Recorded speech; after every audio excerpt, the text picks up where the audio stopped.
Thank you so much, Dr. Srinivas, for sparing time for us. I want our audience to know, we have seen a lot of kids are having breathing problems these days.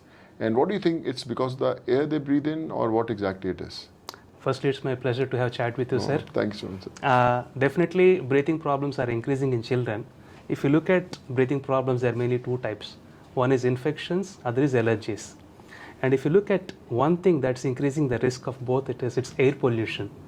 Okay, and the World Health Organization has given a report that almost more than 90% of the children breathe polluted air.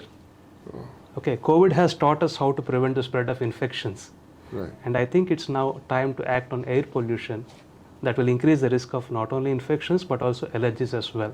So all of us should act now to stop air pollution, or at least reduce the risk of air pollution.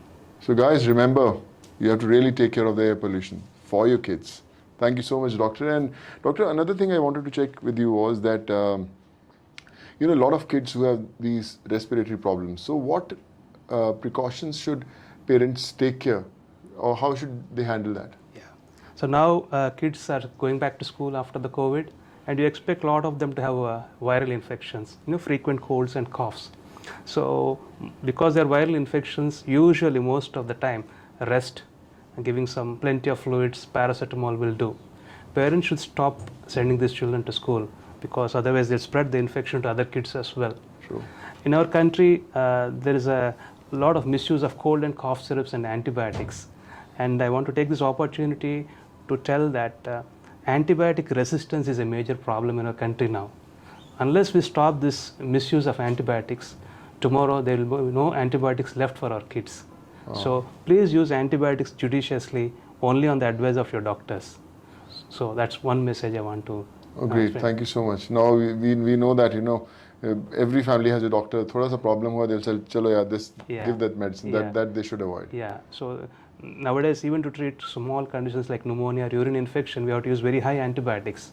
So if we continue this process, a time will come when we will not have any antibiotics left to treat serious infections. So this is a major problem everyone should recognize. Agreed. Doctor, one very important thing, we all have suffered during the pandemic. And what do you think we should do to protect our children's lungs? Especially, we have seen a lot of lung problems people are facing during the pandemic time. So what they should do to protect their lungs, and save the kids from the future or any kind of similar pandemic that if we face? Sure, that's a very important question. A lot of parents ask us. There are three aspects to that. One is physical health, second is mental health, third is immunization. So if you look at physical health, making sure that your child gets a balanced diet, make sure that your child has regular exercise. We have seen that during this pandemic, a lot of children have become obese, or they have gained a lot of weight.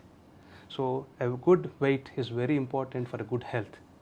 So preventing of obesity is very important. So the second is mental health. After the pandemic, we are seeing a lot of children with psychological issues. Okay, it's very important that children go back to their normal childhood. And we should also train children how to cope with stressful situations. True.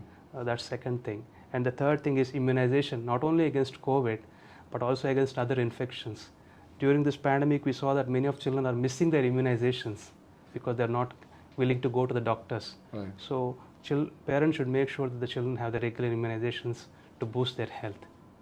Agreed. So I think these three things will help those children to cope any future pandemics.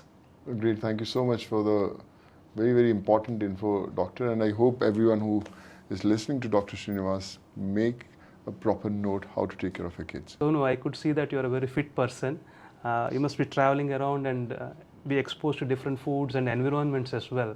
So how do you take care of your health, particularly your lungs? Doc, I always believe, like you said, it's very important what you eat, what you breathe, and what's your daily routine is, how disciplined you are. We have seen that, when people are busy in whatever profession they are, you tend to ignore your daily routines and what you eat and what your lifestyle is. I think exercise is very important. What you eat is very important.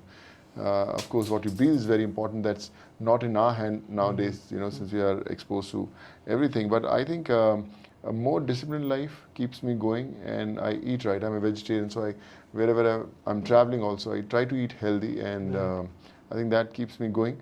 But yeah, still miles to go, but the journey is on. Thank you so much. Thank you. We'll take Thank those you. points on